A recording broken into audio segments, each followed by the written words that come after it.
இதுவரை நீங்க பார்த்த கதைகள்லயே ரொம்ப வித்தியாசமான கதையா இந்த கதை இருக்க போறது. படத்தோட பேரு ஃபர்கெட் மீ நாட், என்னை மறவாதே அப்படிங்கறதுதான் படத்தோட பேர். வேற லெவல்ல இருக்கும். இன்ட்ரோ கொடுத்து கூட இந்த கதையை நான் ஸ்பாயில் பண்ண விரும்பல. வாங்க ஸ்ட்ரைட்டா ஸ்டோரிக்குள்ள போகலாம். இந்த படத்தோட ஸ்டார்டிங் சீன்ல ஒரு ஹோட்டல்ல பார்ட்டி நடக்குது. ஒரு பொண்ணு வரா, இருக்கிற நம்ம ஹீரோவை பார்த்துட்டு இப்சித் தானே உன் பேரு அப்படின்றா. என்னால நம்பவே முடியலப்பா, இப்சித் எப்படி இருக்கிறேன்னு கேக்குறா. ஆனா ஹீரோவோ சாரி உங்களை எனக்கு ஞாபகம் இல்லையேன்னு கேக்குறாரு. என்ன மறந்துட்டியான்னு அந்த பொண்ணு கேக்குது. என் பேர் தாப்பா ரியா ஷரன்ங்கறாங்க. இங்க பாருமா, நீ ரொம்ப அழகா ஒத்துக்கிறேன், ஆனாலும் நீ யாரு என்னங்கிறது எனக்கு சுத்தமா ஐடியா இல்ல. நீ ஏதோ ரொம்ப நாள் பழக்கப்பட்டாப்ல பேசுறேன்னு சொன்னதும், என்னப்பா கம்ப்யூட்டர் கூட உன் முன்னாடி உன்னோட ஞாபகத்துல தோத்து போயிடும், அவ்வளவு மெமரி பவர் இருக்கிறவனி என்ன ஞாபகம் வச்சுக்க முடியலையா அப்படின்னு ஆரம்பிக்கிறேன். இங்கதான் வேணா ஆரம்பிக்குது. இல்லப்பா எனக்கு புரியல, நாம எங்க பார்த்தோம் எப்ப பார்த்தோம் அப்படின்னு மறுபடியும் கேட்கிறேன். அஜந்தா குகையில பார்த்தோமே ஞாபகம் இல்ல, அருங்காபாத்ல. எப்பா கைலாசா ஹோட்டல்ல கூட தங்கணுமேப்பா. அப்பயும் அவனுக்கு ஒண்ணும் பிடிபடல. அஜந்தா கோயில அஜந்தா குகையா, அதெல்லாம் எனக்கு நான் போனதே இல்லமா என் லைஃப்லங்கிறான். 2017 ஆகஸ்ட் 21 ஞாபகம் இருக்கான்னு கேட்டா,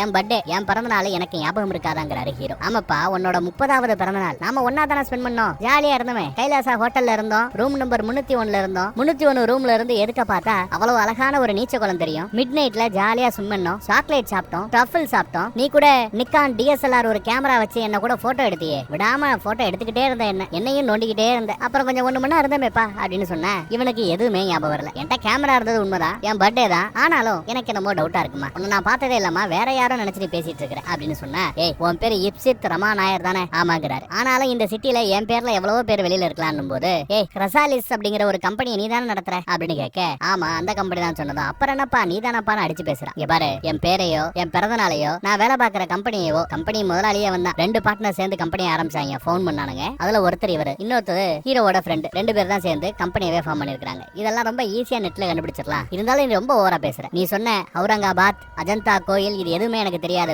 எல்லாம் தெரியாது. ஒரு கால் நான் என்ஜாய் பண்ண நினைச்சா நான் கோவாக்கு தான் போவேன். சாக்லேட் ட்ரஃபிள் சாப்பிட்டமாக்கும். எனக்கு சாக்லேட் ட்ரஃபிள்னாலே சுத்தமா பிடிக்காது. உன்னை என் வாழ்க்கையில பார்த்ததே இல்ல, இனி பார்க்க விரும்பவும் இல்ல, இடத்த கிளம்புறேன்னு திட்டி அமுச்சு விட்டுற. போகும்போது இந்த பொண்ணு, இங்க பாரு ஏன் இப்படி பிஹேவ் பண்றேன்னு எனக்கு புரியல, சரி நான் கிளம்புறேன், என் நம்பராவது வாங்கிக்கோ, நீ தேவைப்பட்ட என்ன கூப்பிடலான்னு சொன்னா நம்பர் வேணாங்கிற. தெரியும்பா, ஏன்னா நம்பர் ஆல்ரெடி உங்ககிட்ட இருக்கு, வேணும்னா உன்னோட போன்ல சர்ச் பண்ணி பாரு, அஜந்தா குகை அப்படின்னு போட்டு, எப்படி அஜந்தா குகை பொண்ணுன்னு போட்டு நீ சேவ் பண்ணிருப்ப, அஜந்தா கேவ் கேர்ள் அப்படின்னு போட்டு நீ சேவ் பண்ணிருப்ப பாரு அப்படின்னு சொல்லிட்டு போயிடுறான். ஆனாலும் அவன் இத நம்பல. கேவ் கேர்ள்னு போட்டு நான் சேவ் பண்ணிருப்பேன். அடி போடி அப்படின்னு நினைக்கிறான். போனவ போன் பண்றாங்க. போன் இங்க ரிங் அடிக்குது ஹீரோவுக்கு. பார்த்தா போன்ல அவ சொன்ன மாதிரியே கேவ் கேர்ள்னு போட்டு அவளோட நம்பர் சேவ் ஆயிருக்கு. இவன் கண்ணை இவனாலேயே நம்ப முடியல. எப்படிதான் நாம மறந்தோம், நாம தான் மெமரி பவர்ல பெரிய எக்ஸ்பர்ட் ஆசை அப்படின்னு நினைக்கிறேன். ஆனா யானைக்கு அடி சறுக்கத்தானே தெரியும், அடி சறுக்கத்தானே செய்யும். அவங்க பேசிக்கிட்டதுல இன்னொரு மேட்டரையும் பேசியிருப்பாங்க. போன வருஷத்துக்கான சிறந்த ஸ்டார்ட் அப் கம்பெனி முதலாளி அப்படின்னு ஒரு அவார்டு இவனுக்கு கிடைச்சிருக்கும். அடுத்து இந்த வருஷமும் அதே அவார்டு போட்டியில இவனுக்கு பரிசு கிடைக்க வாய்ப்பு இருக்கலாம். Best entrepreneurs award goes to நம்ம ஹீரோவா இருக்கிறதுக்கு வாய்ப்பு இருக்கு. அதை பத்தி எல்லாம் பேசி இருப்பாங்க. அதெல்லாம் நினைச்சு பாப்பா. அப்புறம் வீட்டுக்கு போறாங்க. வீட்டுல வாட்ச்மேன் இருப்பாப்ல. வாட்ச்மேனை பார்த்ததும், எப்பா வாட்ச்மேன், அம்மாவுக்கு உடம்பு சரியில்லை, ட்ரீட்மெண்ட்டுக்கு காசு வேணும்லாம் கேட்டே, நான் கூட கொடுத்தனே, அம்மா எப்படி இருக்காங்க, நல்லா இருக்காங்களான்னு விசாரிக்கிறாரு. ஹாஸ்பிட்டல்ல இருக்காங்க சார், ட்ரீட்மெண்ட் கொடுத்துட்டு இருக்காங்க சார்னு சொல்ல, சரி நல்லது, இன்னும் காசு வேணாலும் கேளுப்பா தரேன் அப்படின்னு பேசுறான். ரொம்ப நல்லவனா இருக்கான்ல நம்ம ஹீரோ. அப்புறம் தன்னோட PA ஒருத்தி இருக்கிறா, பேரு மேகி தான் கூப்பிடுறான். அவகிட்ட போனை போட்டு ரொம்ப பிஸியா இருக்காங்க, பரபரப்பா போய்கிட்டு இருக்கு. 11 மணி மீட்டிங், ராகுல் பார்த்து பார்த்தானே அப்படின்னு கேட்க PA சரிங்கிறாங்க. ஆனா அட் த சேம் டைம் நீங்க ஹாஸ்பிட்டல்ல உங்க பொண்டாட்டிக்கு குழந்தை பிறக்க போதே நீங்க அங்க இருக்கணும்னு சொன்னா 2 மீட்டிங் நான் மேனேஜ் பண்ணிடுவேன். ஹாஸ்பிட்டல்லயும் மீட்டிங் இருக்கு பாத்துக்கிறேன், ஆபீஸ்லயும் மீட்டிங் இருக்கு அதையும் நான் ஹேண்டில் பண்ணிப்பேங்கிறேன். அப்புறம் என் டீம் பசங்களுக்கு கால் பண்ணி 40 நிமிஷத்துல ஹாஸ்பிட்டல்ல எல்லா பேரும் இருக்கணும்னு சொல்லுங்கிற. PAவும் சரிங்கிற. அப்புறம் என்ன ராகுல் கூட கொஞ்சம் கனெக்ட் பண்ணி விட அப்படின்னு பேச அவளும் சரிங்கிற. அப்புறம் முக்கியமான மேட்டர், என் குழந்தைக்கு பேர் வைக்கிற ஃபங்க்ஷன் இருக்குல்ல, நீ வரதானே மேகி, ஹலோ அப்படின்னு கேட்கும்போது டப்புன்னு அந்த பக்கம் போன் கட் ஆகுதுங்க. முன்னாடியே வஸ்டா போல போன. அப்புறம் ராகுல் பேசுற. ராகுங்கிறவர் தான் நம்ம ஹீரோவோட பார்ட்னர், 2 முதலாளியில 2வது முதலாளி. முக்கியமான மீட்டிங்டா, நீ ஹாஸ்பிட்டல் இருப்படா, எப்படா நான் இந்த மீட்டிங்கை சமாளிக்கிறது அப்படி எப்படின்னு புலம்பா. நான் பாத்துக்கிறேன்டா, நான் இருக்கேன்ல, ஃப்ரீயா விடு அப்படின்னு ரொம்ப கான்ஃபிடண்டா பேசுறாரு ஹீரோ. ஹாஸ்பிட்டலுக்கு வந்தாச்சு, பெத்த பிள்ளைய பார்த்தாச்சு. இதை முடிச்சுட்டு அடுத்து மீட்டிங் போகணுங்கிறது பொண்டாட்டிக்கும் தெரியும். அதனாலதான் எப்பா நல்ல ட்ரெஸ் போட்டுருக்கிற, குழந்தைய வர கையில வச்சிருக்க, உச்சா கக்கா எல்லாம் போயிடுச்சுன்னா அப்புறம் ரொம்ப கஷ்டமா போயிடும் பார்த்து அப்படின்னு சொன்னா, எனக்கும் என் பொண்ணோட கக்காக்கு நடுவுல வேற யாரும் வர முடியாது, வர விட மாட்டேன் அப்படின்லாம் நல்லா பேசுவாங்க. அப்ப பக்கத்துல இருக்கிற நச்சம்மா, உன் புருஷனுக்கு தம்பி அண்ணன் யாராவது இருக்காங்களான்னு கேட்டா இல்லங்கிறாங்க. இருந்திருந்தா என் பொண்ணுக்கு ஒரு நல்ல அலைன்ஸ் அடிக்கிட்டு இருக்கிறேன், இந்த மாதிரி ஒரு நல்ல மாப்பிள்ளை கிடைக்க நீ கொடுத்து வச்சிருக்கணுமான்னு பாராட்டுறாங்க. அவ்வளவு பாசக்கார பயபலியா இருக்கிறான், குழந்தைய அவ்வளவு விரும்பி கொஞ்சம். இதே மாதிரி நிறைய குழந்தை வேணுங்கிறாரு ஹீரோ. பாக்கலாங்கிறாங்க பொண்டாட்டியும். அப்புறம் அந்த டீமும் ஹாஸ்பிட்டலுக்கு வந்துடுறாங்க. கீழே ரிசப்ஷன்ல பே பண்ணணும் ஆபரேஷனுக்கு எல்லா செலவுக்கும். அதெல்லாம் டீமே பாத்துக்கிறாங்க. ஒவ்வொருத்தருக்கும் ஒவ்வொரு வேலை கொடுத்துட்டு ஒருத்தன் ஃப்ரெண்டு ஆனா எடுபடி மாதிரி தான் வச்சிருக்காரு, பே பண்ணிட்டு வந்துருப்பா அப்படின்னு சொல்லிட்டு போயிடுறாங்க. பே பண்றதுக்காக மட்டும் ஒரு நிமிஷம் பே பண்ணணும். அதை நம்ம ஹீரோவுக்கு அங்க டைம் இல்ல. ஃப்ரெண்டை உட்காந்து பே பண்ணிட்டு வர சொல்றாரு. ஃப்ரெண்டு நம்ம ஹீரோவோட ஆபீஸ்ல தான் வேலை பாக்குறான், எல்லா வேலையும் பாப்பான். பிரிட்டி மச் எக்ஸ்ட்ரா கூட காசை பே பண்ணிக்கப்பா, டிஸ்சார்ஜ் ஆகும்போது எந்த பிரச்சனையும் முன்னாடி கம்பெனிக்கு வரக்கூடாதுன்னு சொல்லிட்டு போன் பேசிட்டே போயிடுறாங்க. அவ்வளவு பிஸி மனுஷன். அந்த பக்கம் மீட்டிங்காக காத்துட்டு இருந்தவங்க ரொம்ப லேட் ஆகிட்டு இருக்கேன்னு வருத்தப்படுறாங்க. அதுவும் இன்வெஸ்டரா அந்த கம்பெனிக்கு வர வேண்டிய ஆட்கள். பார்ட்னர் வேற உம்முன்னு உட்காந்துட்டே இருக்கான். லேட் ஆகிட்டு இருக்கே, டென்ஷன் ஆவாங்க இல்லையா, அதனால இவன் பயப்படுறான். வீடியோ கால்ல நம்ம ஹீரோ வராரு. வண்டி ஓட்டிக்கிட்டு இருக்கும் போதே பேசுறாரு. இந்த மாதிரி குழந்தை பிறந்திருக்கு, எல்லாம் நல்லபடியா போயிருக்குன்னு சொல்ல அவங்க வாழ்த்துறாங்க. இருந்தாலும் நீ இந்த டைமுக்கு இங்க இருக்கணும் இல்லையான்னு கேட்க, அதனால என்ன, உங்களுக்கு டேட்டா தான் பிடிக்கும்னு எனக்கு தெரியும். கடந்த ஒரு வருஷத்துல நாங்க எவ்வளவு சம்பாதிச்சிருக்கோம் தெரியுமா, எவ்வளவு கஸ்டமர் பேஸை இன்க்ரீஸ் பண்ணிருக்கோம் தெரியுமான்னு எல்லா டேட்டாவும் கொடுக்குறாங்க. டேட்டா பேசிட்டு இருக்கும் போது பிஏ மேகியை கூப்பிட்டு அவங்களும் டேட்டாவை இவங்க கிட்ட கொடுக்குறாங்க. எல்லா டேட்டாவும் இங்க இருக்கு, டேட்டா பேசும், நான் பேசணும்னு அவசியம் இல்ல, அதை பாருங்கன்னு பேசிட்டு இருக்கும் போதே வீடியோ கால் கட் ஆகுது. என்னடா வீடியோ கால் கட் ஆகுதுன்னு பார்த்தா ஆடியோ காலுக்கு வரான். எங்க விட்டானோ அந்த இடத்துல இருந்து கன்டினியூ பண்றான். இன்வெஸ்டர் எல்லாம் ரொம்ப இம்ப்ரெஸ் ஆறாங்க. அடுத்து பார்த்தா ஆடியோ காலும் கட் ஆகுது. என்னடா ஆடியோ கால் கட் ஆகுதுன்னு பார்த்தா பைபிள்ல நேர்லயே வந்துட்டாங்க. விட்ட இடத்துல இருந்து மறுபடியும் கன்டினியூ பண்றான். பயங்கரமா இம்ப்ரெஸ் பண்றான். பாடுபோடா பேசுறான். இங்க பாருங்க, நீங்க இன்வெஸ்ட் பண்ணா பண்ணுங்க, ஏற்கனவே நீங்க தான் இன்வெஸ்ட் பண்ணிருக்கீங்க, ஆனா எங்களுக்கு இன்னொரு ஆப்ஷன் இருக்கு. இன்னொரு கம்பெனி எங்களுக்கு இன்வெஸ்ட் பண்ண தயாராக இருக்காங்க. சோ நாங்க கேட்டாப்ல நல்ல ஆஃபரோட நீங்க இன்வெஸ்ட் பண்ணீங்கன்னா அடுத்து பார்ட்டியை பத்தி பேசலாம். இப்படி பேசினதும் அவர் ரொம்ப இம்ப்ரெஸ் ஆகி, சரிப்பா கேட்டதா கொடுக்குறோமப்பா, இன்னும் ஒரு 200 கோடியா இன்வெஸ்ட் பண்ண தயார்னு பேசுறாங்க. அப்புறம் இந்த வருஷமும் உங்களுக்கு தான் அவார்டு கிடைக்க போகுதுன்னு கேள்விப்பட்டேன், தி பெஸ்ட் ஆண்டர்பிரனர்னு வாழ்த்துக்கள்னு சொல்ல, போட்டியில தான் இருக்கிறேன் ஆனா இன்னும் வின் பண்ணலங்கிறாரு ஹீரோ. நீ தான்ப்பா வின் பண்ண போறேன்னு அவரு நல்லபடியா பேசுறாங்க. அப்புறம் அடுத்த மீட்டிங் நடந்துட்டு இருக்கும்போது, எப்பா இதெல்லாம் நான் பாத்துக்கிறேன் பார்ட்னர் சொல்றாரு, நீ போய் பிள்ளைக்கு பேர் வைக்கிற ஃபங்க்ஷன் இருக்குல்ல, அதுக்கு ட்ரெஸ் எடுக்கணும்ல, ட்ரெஸ் எடுக்கிற வேலையை பாரு, வேணும்னா உன் பிஏ மேகியை கூட கூட்டு போன்னு சொல்ல ஹீரோவும் சரிங்கிற. அப்புறம் அந்த பெஸ்ட் ஆண்டர்பிரனர் போட்டிக்கான இதுல இவனும் இருக்கான்ல, அங்க போகும்போது நல்லா ட்ரெஸ் பண்ணிட்டு போகணும் இல்லையா, அதனால கோட்டு ஷூட் எல்லாம் இங்க வந்து அளவு பார்த்துட்டு தச்சு ரெடி பண்ணி கொடுப்பாங்க போல. படு வேகமா எல்லா வேலையும் நடந்துட்டு இருக்கு. அதே சமயம் அங்க புதுசா வேலைக்கு சேர்ந்த ஒருத்தர் வராரு. நம்ம ஹீரோவை பார்த்து தங்கி பேசுறாப்ல, ஏன்டா தேங்குற மச்சான் வாடா அப்படின்னு கூப்பிடாப்ல. பெஸ்ட் ஃப்ரெண்டுங்க, ஸ்கூலு காலேஜ் எல்லாம் ஒன்னா தான் படிச்சிருக்கானுங்க, என்ன விட நல்லா படிக்கிற பையன் தான். ஆனாலும் ஏதோ உன்னப்பட நடந்து ஏதோ ஒரு கம்பெனில ஏதோ ஒரு வேலை பார்த்துக்கிட்டு இருந்தவன் இப்போ நம்ம ஹீரோவோட கம்பெனிக்கு அவனை வர சொல்லி வேலை கொடுத்திருக்காரு நம்ம ஹீரோ. வாடா மச்சான், என்ன ட்ரெஸ் பண்ணிட்டு இருக்க, நல்லா ட்ரெஸ் பண்ண என்ன, இங்க பாரு எனக்கு ட்ரெஸ் அளவு எடுக்கிறீங்கல்ல, அதே மாதிரி என் நண்பனுக்கு அளவெடுங்க, அவனுக்கு நல்லா அருமையா ட்ரெஸ் பண்ணி கொடுக்கணும், நம்ம கம்பெனி ஆள்னா அப்படி கெத்தா இருக்குன்னு தெரியுமா, அப்படி இப்படி நல்லபடியா பேசுறாருங்க. ஒரு ஆள் நல்லவனா இருக்கலாம், ஆனா இவ்வளவு நல்லவனா இருக்கிறது எல்லா பேருக்கும் நல்லது செஞ்சுக்கிட்டு இருக்கிறான். சரி முக்கியமான வேலை இருக்கு, நான் கிளம்புறேன்னு ஃப்ரெண்டுக்கு பாய் சொல்லிட்டு கிளம்பியாச்சு. நம்ம ஹீரோக்கு பெண் குழந்தை பிறந்திருக்கும், அதனால பெண் குழந்தை போடக்கூடிய ட்ரெஸ்ஸா பார்த்து ஒரு ட்ரெஸ் நல்லா இருக்குல்ல அப்படின்னு கேட்கறான் ஹீரோ. அதுக்கு அந்த பிஏவும் நல்லா இருக்குங்கிறாங்க. சரி அதை பேக் பண்ணுங்க சொல்ல ரெடி ஆகிட்டு இருக்கு. அதே சமயம் அதே மாதிரி இன்னொரு ட்ரெஸ்ஸையும் பிஏ ஆர்டர் பண்றான். இது எதுக்குப்பா அப்படின்னு கேட்டா, என் ஃப்ரெண்டுக்கு பெண் குழந்தை பிறந்திருக்கு, அவங்களுக்கு இந்த ட்ரெஸ் நான் கொடுக்கணும்னு சொல்ல சரி ஓகே அதுக்கு சேர்த்து பில் பண்ணிடுங்கன்னு சொல்லி ஒரே மாதிரி ட்ரெஸ் 2 செட் எடுத்துக்கிட்டாச்சு. ஒன்னு ஹீரோவோட பொண்ணுக்கு, இன்னொன்னு பிஏவோட ஃப்ரெண்டோட பொண்ணுக்கு. இப்ப குழந்தைகளோட பேரை ட்ரெஸ்ல எழுதி கொடுப்பாங்க போல தெரியுது கிஃப்ட்ல. ஹீரோவோட பொண்ணோட பேரு அனன்யா, ஸ்பெல்லிங் சொல்ல வேலை பார்க்கறமா எழுதிக்குது. அப்புறம் பிஏ எடுக்கிறாங்கல்ல, அதுல என்ன பேர் எழுதுன்னு கேட்ட மரியா அப்படின்னு சொல்றாங்க. MARIA மரியா அப்படின்னு சொல்ல அந்த பேரையும் எழுதியாச்சு கொடுத்தாச்சு. அங்க வேலை முடிஞ்சிருச்சு. அந்த பக்கம் அவார்டு கொடுக்குற ஃபங்க்ஷன் நடக்குது. அனௌன்ஸ்மெண்ட் வருது, இந்த ஆண்டின் சிறந்த ஆண்டர்பிரனர் தொழிலதிபர்ங்கிற award goes to mister Ipsit Noyar நம்ம ஹீரோ அப்படின்னு சொல்ல எல்லா பேரும் கை தட்டுறாங்க. அவர் வந்து அவார்டு வாங்கிட்டு ஸ்பீச் எல்லாம் கொடுக்குறாரு. ஒரு வழி அவார்டு ஃபங்க்ஷன் முடிஞ்சிருச்சா, அதுக்கப்புறம் அங்க பேர் வைக்கிற ஃபங்க்ஷன் அது ரொம்ப சிறப்பா நடந்துகிட்டு இருக்கு. கொண்டாட்டி ஹீரோன்னு படு பயங்கரமா வேலை பார்த்துட்டு இருக்காங்க. புதுசா ஹீரோ கம்பெனில வேலைக்கு சேர்ந்தான்ல, அவன் தங்கி வருவான். யாருங்க என்னன்னு கேட்டதும் நான் தான் ஹீரோவோட ஃப்ரெண்டுன்னு தன்னை அறிமுகப்படுத்திக்கிறான் பொண்டாட்டி கிட்ட. ஹீரோ வந்துறாரு, என் ஃப்ரெண்டு தான், ஸ்கூலு காலேஜ் எல்லாம் ஒன்னா தான் படிச்சோம், என்ன விட சூப்பரா படிப்பான் தெரியுமா, ஏதோ லக்கு மிஸ் அவ்வளவுதான் சொல்ல, உன்ன மாதிரி போட்டோ ஜெனரிக் பவர், நல்ல மெமரி பவர் எனக்கு இருந்தா நானும் உன்ன மாதிரி ஆண்டர்பிரனர் ஆயிருப்பேங்கிறாரு ஃப்ரெண்டு. சரி வாடா மச்சான் சரக்கு அடிப்போன்னு உட்கார வச்சாச்சு. இங்க வச்சுதான் அந்த ஃப்ரெண்டு கிட்ட, எப்பா அவுரங்காபாத்துக்கு முன்னாடி எங்கேயாவது போயிருக்கிறேனா, அங்க அஜந்தா குகைக்கு நான் போயிருக்கிறேனா, எனக்கு ஞாபகமே இல்லையே அப்படின்னு ஃப்ரெண்டு கிட்ட கேட்பாரு. ஃப்ரெண்டும் ஆமாடா நம்ம போனோம்டா 2017 ஆகஸ்ட் மாசம் நம்ம போனமேங்கிறான், எனக்கு எதுவுமே ஞாபகம் இல்லையேங்கிறாரு. ஆமா எந்த ஹோட்டல்ல தங்கணும்னு கேட்டா இவங்க தங்கின ஹோட்டலை சொல்றாப்ல. அந்த பொம்பளை ஸ்டார்டிங்ல சொன்ன ஹோட்டல் பேரை சொல்லல, அப்பாடா நினைப்பா. ஆனா ஒரு நாள் தான் தங்கணும், அதுக்கப்புறம் ஏதோ ஒரு பொண்ணு வந்துச்சுன்னு சொல்லிவிட்டு நீ அந்த பொண்ணோட சேர்ந்து வேற ஒரு ஹோட்டல்ல தங்க போயிட்ட. அதுக்கப்புறம் ஒரு நாள் போனை போட்டு ராத்திரி ஸ்விம்மிங் பூல்ல பயங்கரமா ஸ்விம் பண்ணோம், இந்த பொண்ணு நல்லா கம்பெனி கொடுக்குறா அப்படி இப்படின்னு சொன்ன, நிறைய போட்டோ எல்லாம் எடுத்தேன்னு சொன்னேன் சொல்ல, இது எதுவுமே நம்ம ஹீரோக்கு ஞாபகம் இல்லைங்க. எப்படா நமக்கு மறக்குது, எப்பேற்பட்ட மெமரி பவர் நமக்கு இருக்கு, எப்படா மறக்கிறோம்னு ஃபீல் பண்றேன். ஒரு வாரம் அந்த பொண்ணு கூட தான் அந்த பக்கம் ஊர் சுத்திக்கிட்டு இருந்தேன், எல்லாத்தையும் மறந்துட்டியான்னு கேட்க இவருக்கு அப்படியே தூக்கி வாரி போடுது. இப்ப மறுபடியும் ஆபீஸ் காமிக்கிறாங்க, ஏதோ முக்கியமான மேட்டர், பாஸ் கூப்பிடுறாங்கன்னு பிஏ சொல்றேன். உன் பாஸ் நான் தானடி அப்படின்னு இவன் சொல்லுவான். பாரு இங்க மொத்தம் 2 பாஸ், அந்த பாஸ் உன்னை கூப்பிடுறாங்க வா அப்படின்னு பிஏ சொல்றான். சரி நீ இவனும் போறாங்க. ஏதோ ஒரு மீட்டிங், முக்கியமான மீட்டிங்,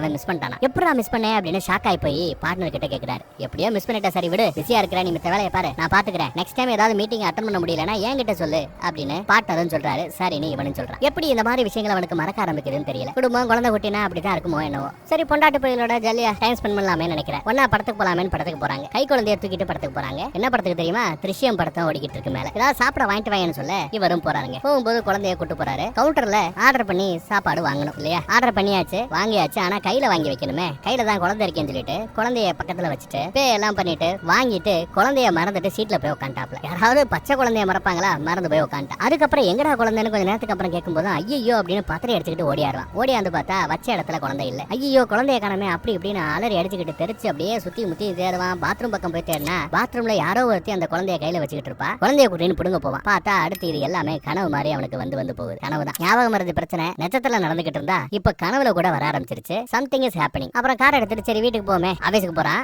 ஆபீஸ்ல வேலை பாக்குறான். அதுக்கப்புறம் மறுபடியும் வீட்டுக்கு போகணும் இல்லையா, அதுக்காக காரை எடுத்துட்டு கிளம்புறாங்க. போனா பெட்ரோல் போட மறந்துட்டான் போல. வண்டி நட் ரோட்ல நிக்குது. டென்ஷன்ல கத்துறான் கதறான். என்ன இவ்வளவு மறக்கிற நம்ம மறக்கிற ஆளே இல்லையேன்னு அவனுக்கு அவன் மேலேயே பயங்கர வெறுப்பு. அதுக்கப்புறம் தான் சரி ஒரு மனநல மருத்துவரை பார்த்து பேசுவேன்னு முடிவு பண்றான். ஒரு மனநல மருத்துவரையும் போய் பாக்குறான், பேசுறான். அந்தம்மா எதுக்கு நீங்க அந்த அஜந்தா கோயில் கொகை இதெல்லாம் நீங்க போய் பாக்குறது நல்லது அப்படின்னு அட்வைஸ் பண்றாங்க. அப்புறம் சம்பவத்தன்னைக்கு நீச்ச குளத்துல வச்சு அந்த பொண்ணை நிறைய போட்டோ எடுத்ததா அந்த பொண்ணே சொன்னா இல்லையா, அதனால தன்னோட பழைய கேமராவை ஃப்ரெண்டு கிட்ட ஆபீஸ்ல ஒருத்தன் வேலை பாக்குறானே குண்டா, அவனுக்கு போனை போட்டு மச்சான் என்னோட பழைய கேமரா வந்துட்டு தான் இருக்கும், அங்க தேடி பிடிச்சி எடு. அந்த கேமரால நான் சொன்ன டேட்ல யாராவது ஒரு பொண்ணை நான் போட்டோ எடுத்துருக்கேன், கொஞ்சம் பார்த்து சொல்ல அப்படின்னு வண்டி ஓட்டிட்டு இருக்கும் போதே கேட்டுக்கிட்டு இருக்காங்க. பார்த்து எடுத்து அனுப்புங்கிறாப்ல. அவனும் பாக்குறான், வேக வேகமா எடுத்து அனுப்புறான். வண்டி ஓட்டிட்டு இருக்கும் போதே அந்த போட்டோஸையும் பாக்குறாரு. பார்த்தா படத்தோட ஸ்டார்டிங் சீன்ல பார்த்தா அந்த பொண்ணோட இவர் சேர்ந்து இருந்த போட்டோஸ் நிறைய போட்டோஸ் இருக்கு. எல்லாத்தையும் பார்த்து ஷாக் ஆகுறான். எப்படி இதெல்லாம் நமக்கு மறந்தோம், இந்த சம்பவங்கள் எதுவுமே நமக்கு ஞாபகம் இல்லையேன்னு போனையே முறைச்சு பாத்துக்கிட்டு இருக்க எதுக்க இருக்கிற வண்டி எல்லாத்தையும் மறந்துறாங்க. வண்டி இடிச்சிருது. பயங்கர ஆக்சிடென்ட். தப்புன்னு முடிச்சு பார்த்தா ஹாஸ்பிட்டல்ல அடிபட்டு கிடக்குறான். பொண்டாட்டி வந்து ஆறுதலா ஒண்ணு இல்ல சரியா போயிடுன்னு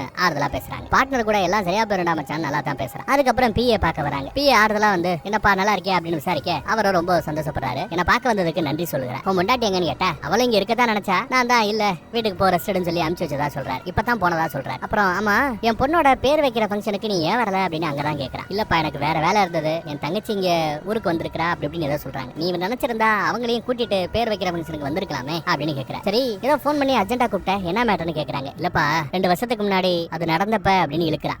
நீ தான் எல்லாத்தையும் கடந்து போயிட்டியே, எல்லாத்தையும் மறந்து நீ இருக்கிற நானும் இருக்கிறேன், எதுக்கு இப்ப தேவையில்லாம அதை பத்தி இழுக்கிற அந்த பேச்சு எடுக்கிறேன்னு கேக்குறாங்க. ஆமா 2 வருஷத்துக்கு முன்னாடி பிஏ கூட கொஞ்சம் முன்ன பின்ன இருந்திருப்பான் போல, அதுல கரு உருவாயிருக்கும். ஆனா அந்த டைம்ல எனக்கு லட்சியம் தான் முக்கியம், அது எதுன்னு சொல்லி குழந்தை வேண்டாம்னு சொல்லி கருவை கலைக்க சொல்லியிருப்பான். இவங்க அதெல்லாம் வேண்டாம் அப்படின்னு எவ்வளவு சொல்லி பார்ப்பாங்க. கொஞ்ச நாள் வெயிட் பண்ணி பார்த்தாங்க. ஆனாலும் அவன் குழந்தைய கலைக்கணுங்கிறதுல ரொம்ப உறுதியா இருந்ததுனால குழந்தைய கலைச்சிருப்பாங்க. ஆனா 2 வருஷத்துக்கு முன்னாடி இவங்க சொல்ற இந்த சம்பவம் எல்லாம் 2017 ஆகஸ்ட் மாசத்துல நடந்திருக்கும். அப்ப அந்த மாசத்துல நான் உன் கூட தானே இருந்தேன், நம்ம தானே சுத்தணும் அப்படின்னு ஹீரோ சொல்லுவார். அப்பயும் அந்த பொண்ணு இல்லப்பா அதுக்கு ஒரு 10-15 நாளைக்கு முன்னாடி நடந்ததுதான் இதெல்லாம், நீ அந்த டைம்ல அவுரங்காபாத் போயிருந்த அப்படின்னு சொல்ல, நான் போவே இல்ல, அவுரங்காபாத் என் வாழ்க்கையில நான் போனதே கிடையாது, அதுலயும் அஜந்தா குகை பக்கம் நான் போனதே கிடையாது, ஏன் எல்லாரும் ஒத்துக்க மாட்டேங்கிறேன்னு டென்ஷன் ஆகுறான். சைக்கோ மாதிரி பிஹேவ் பண்றான். நீ ரொம்ப கோவப்படுற, நான் கிளம்புறேன்னு திரைய விளக்கிட்டு வெளியில போனா வெளியில பொண்டாட்டி வந்து நிக்கிறா.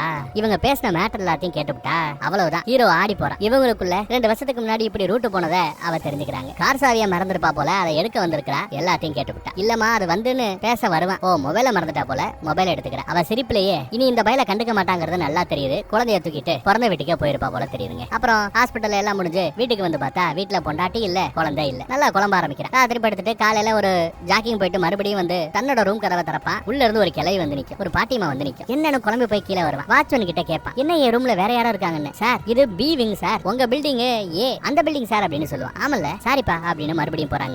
அப்புறம் பொண்டாட்டிக்கு போன போட்டு நீ வேணும் குழந்தை வேணும் எல்லாம் கஞ்சி பாப்பான். ஒண்ணு வேலைக்கால. அப்புறம் அடுத்த நாள் மறுபடியும் ஜாகிங் போகும்போது செக்யூரிட்டி நிப்பாட்டி சார் ஒரு நிமிஷம் அப்படின்னு சொல்லி காசு கொடுக்குறாங்க. இந்தாங்க சார் அம்மா ட்ரீட்மெண்ட் அப்போ நீங்க கொடுத்த காசு 5500 ரூபா கொடுத்துருப்பாரு. 5500 ரூபாவா? இல்லையே நான் 4000 ரூபா தானே கொடுத்தேங்கிறாப்ல. இல்ல சார் நான் எழுதி வச்சிருக்கேன், நீங்க கொடுத்தது 5500 ரூபாய், வேணும்னா நான் எழுதி வச்சதை கூட பாருங்க அப்படின்னு காட்டுறாப்ல. 5500 ரூபா தான் எழுதி இருக்கு. இதை கூட நம்ம ஹீரோ மறக்கிறாரு பாருங்க, கொடுத்த காசை மறக்கிறாரு பாருங்க. ஒரு மாதிரி ஆடி போறார். தனக்கு ஏதோ ஆகுது, தான் பைத்தியம் ஆயிட்டு இருக்கிறோன்னு நல்லா முடிவு பண்றார். அப்புறம் இன்னொரு முக்கியமான மீட்டிங், இன்னொரு பெரிய இன்வெஸ்டர் குரூப் கூட மீட்டிங். இந்த மீட்டிங்காக கிட்டத்தட்ட இந்த அப்பாயின்மெண்ட்டுக்காக 9 மாசம் காத்து கிடந்தாங்களா. அந்த மீட்டிங் நடக்குது ஒரு ஹோட்டல். நல்லபடியா பேச ஆரம்பிக்கும் போது எதுக்கு பார்த்தா படத்தோட ஸ்டார்டிங் சீன்ல ஒருத்தி வந்தாலே கேவ் கேர்ள், அவ அங்க உட்காந்து பேசிட்டு இருக்கா. அதை பார்த்ததும் ஒரு நிமிஷம் அப்படின்னு இந்த மீட்டிங்கை விட்டுவிட்டு அங்க அந்த பொண்ணு கிட்ட போய் பேசுறா. நீ போய் தானே சொல்ற, சம்பவத்தால் இப்படி ஒண்ணு நடந்ததே இல்ல. 2017 ஆகஸ்ட் மாசம் அந்த ஏரியா பக்கம் நான் உன்னை பார்த்ததே இல்ல, உண்மையை சொல்லு அப்படி இப்படின்னு பிஹேவ் பண்ண ஆரம்பிக்கிறான். அந்த பொண்ணு கூட ரஃபா நடக்கிறான், அங்க இருந்தவங்களை அடிக்கிறான், அந்த பொண்ணு கையை பிடிச்சி இழுக்கிறான், என்னென்னமோ பண்ணி பாக்குறாங்க. பைத்தியம் மாற பார்ட்னர் ஓடியாந்து பிரச்சனையை சரி பண்ணி அவனை அமைதிப்படுத்த வேண்டியதாய் போச்சு. அவ்வளவு நடந்து போச்சுங்க. அடுத்து இந்த உண்மையை நம்ம கண்டுபிடிச்சே ஆகணும் முடிவு பண்றான். ட்ரெயின் ஏறி போறாங்க. எங்க போறா? அவுரங்காபாத்தே போறா. சொன்னாங்க இல்லையா ரூம் நம்பர் 301ல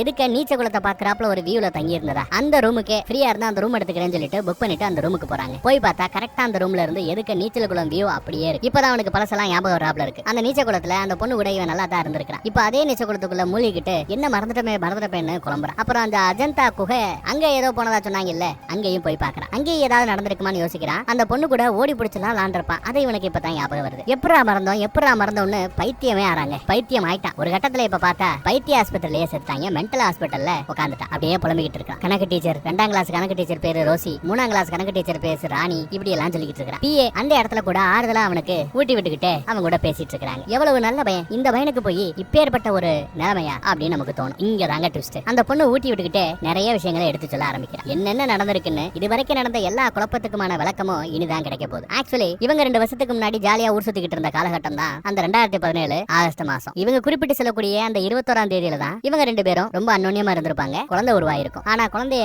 கலைக்கணும்னு சொல்லியிருப்பான். இவளும் வெயிட் பண்ணிட்டே இருந்திருப்பா. ஒரு நாள் 2 நாள்ல 4 மாசம் காத்திருப்பா. அவன் மனசு மாறுவான்னு. மனசு மாறவே இல்ல. ரொம்ப பிரஷரை போட்டு கருவை கலைச்சே ஆகணும்னு சொல்ல வேற வழி இல்லாம இவளும் கலைச்சிருவாங்க. கலைச்ச கருவை பார்க்கணும்னு சொல்லியிருப்பா. ஒரு தட்டுல போட்டு அந்த கரு குழந்தைய காமிச்சிருப்பாங்க. எப்படி இருக்கும் அவளுக்கு? குழந்தைனா உசுறு. வயித்துல குழந்தை இருக்கும் போதே அந்த குழந்தைக்கு இவ வச்ச பேரு தான் மரியா. இந்த பொண்ணு கூட அப்படி இருந்திருக்கான். கருவை கலைக்க சொல்லி இருக்கிறான். இவன் நல்லவனாவா இருப்பான். அப்புறம் பார்த்தா தான் ஃப்ரெண்டு ஒருத்தவனுக்கு ஆபீஸ்ல வேலை போட்டு கொடுத்தானே, ட்ரெஸ் கூட நல்ல ட்ரெஸ் தச்சு போடணும்லாம் சொன்னானே, அந்த கதையை பத்தி சொல்றீங்க இல்லைங்க. ஏதோ ஒரு இடத்துல இருக்கும்போது லிஃப்ட் ஆபரேட்டர் வேலை தான் ஃப்ரெண்டு பாத்துக்கிட்டு இருப்பான். அதை பார்த்துட்டு டே எப்பேற்பட்ட பையன் நீ, இப்படி லிஃப்ட் ஆபரேட்டர் வேலை பார்த்துட்டு இருக்கிற, என் கம்பெனிக்கு வா உனக்கு வேலை கொடுக்குறேன்னு சொல்லிட்டு கம்பெனிக்கு வர சொல்லியிருப்பார். அந்த பையனும் இங்க வேலையை விட்டு ரொம்ப சந்தோஷமா கம்பெனில ஒரு நல்ல வேலை கிடைக்கும்னு ஜாம் ஜூம்னு ட்ரெஸ் எல்லாம் பண்ணிட்டு போவாங்க. இன்டர்வியூ இருக்கும். முதலாளி இன்டர்வியூ எடுப்பாப்ல, ஃப்ரெண்டு இன்டர்வியூ எடுப்பா நினைச்சிட்டு எல்லாம் போவான். ஆனா அங்க போய் பார்த்தா இன்டர்வியூ எல்லாம் கிடையாது. ஸ்ட்ரைட்டா வேலை ஹெச்ஆர் போய் பாருன்னு சொல்லிட்டு இன்னொரு பீன் சொல்றான். என்னங்க எப்படி சொல்றீங்கன்னு கேட்டா, ஆமாப்பா நீ வந்திருக்கிறது பீன் வேலைக்கு தான். பீன் வேலைக்கெல்லாம் இப்படி எல்லாம் ட்ரெஸ் பண்ணணும்னு அவசியம் இல்லைன்னு சொல்ல அவனுக்கு அப்படியே இடி இறங்கினாப்ல இருக்கும். ஆமா, ஃப்ரெண்ட தன்னோட ஆபீஸ்ல பியூன் வேலை பார்க்க வைக்க